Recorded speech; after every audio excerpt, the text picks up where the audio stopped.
Hello guys, I am Syed Ramesh Firoz. In this video, I will teach you modal verbs. And as we know that there are so many modal verbs are found in English grammar. You know, modal verb is an auxiliary verb. Definitely it belongs to auxiliary verb, na? And as like can, could, may, might, shall, should, these verbs are known as modal verbs. So in this video, I will teach you at first use of can. So now I'm going to start from can.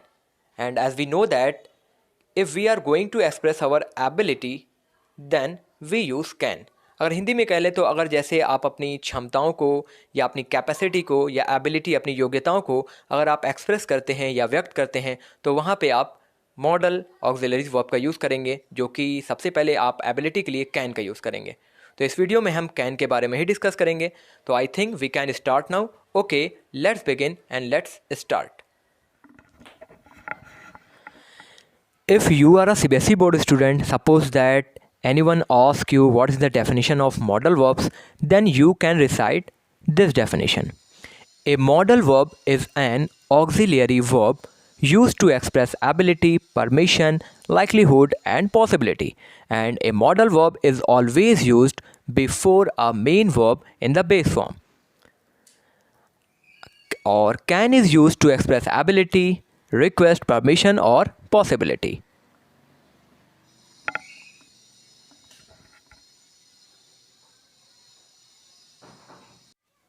Sentence number 1, तुम जा सकते हो.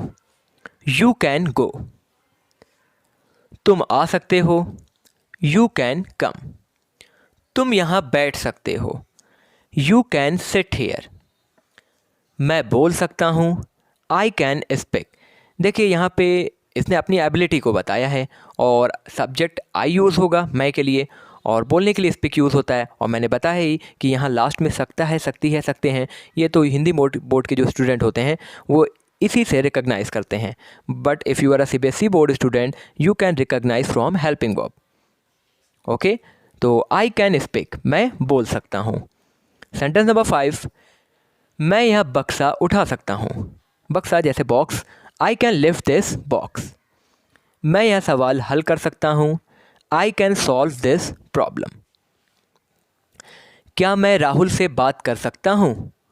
Can I speak to Rahul. या आप ऐसे भी बोल सकते हैं can I speak with Rahul. You can use both, to and with, you can use both.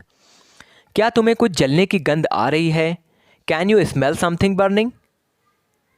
मैं सिर्फ शांत कमरे में ही सो सकता हूँ. I can only sleep in a quiet room. उस बोर्ड पर क्या लिखा है क्या तुम्हें दिखाई देता है. Can you see what is written on that board. तुम अपनी सांस कितनी देर तक रोक कर रख सकते हो. How long can you hold your breath. देखिए ये इंट्रोगेटिव सेंटेंस है ना, तो हम सबसे पहले इसको हाउ से यूज़ करके हाउ लॉन्ग और इसके बाद फिर हम कैन का यूज़ करेंगे. हाउ लॉन्ग, यहाँ पे WH फैमिली वर्ड्स है. How long can you hold your breath. तुम कौन सा वाद्य बचा सकते हो. ये भी इंट्रोगेटिव सेंटेंस है. And as we know that कि interrogative sentences are always end with question mark. Which instrument can you play. जैसे बजाने के लिए हम प्ले का यूज़ करते हैं, आप सभी तो जानते ही हैं. मैं क्या कर सकता हूँ. What can I do. यह कौन कर सकता है. Who can do this. हम इस गलती की पुनरावृत्ति कैसे टाल सकते हैं. देखिए पुनरावृत्ति का मतलब होता है रेपिटेशन. ओके, तो how can we avoid the repetition of this. अब गलती के लिए क्या यूज़ होगा, तो how can we avoid the repetition of this mistake. इस गलती की.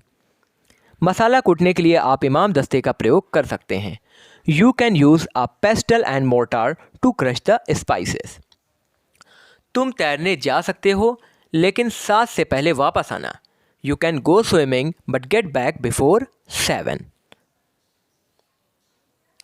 क्या यह समाचार सच हो सकता है. Can this news be true. वह किसी भी क्षण आ सकता है. He can come at any moment. तुम मुझे इस नंबर पर फ़ोन कर सकते हो.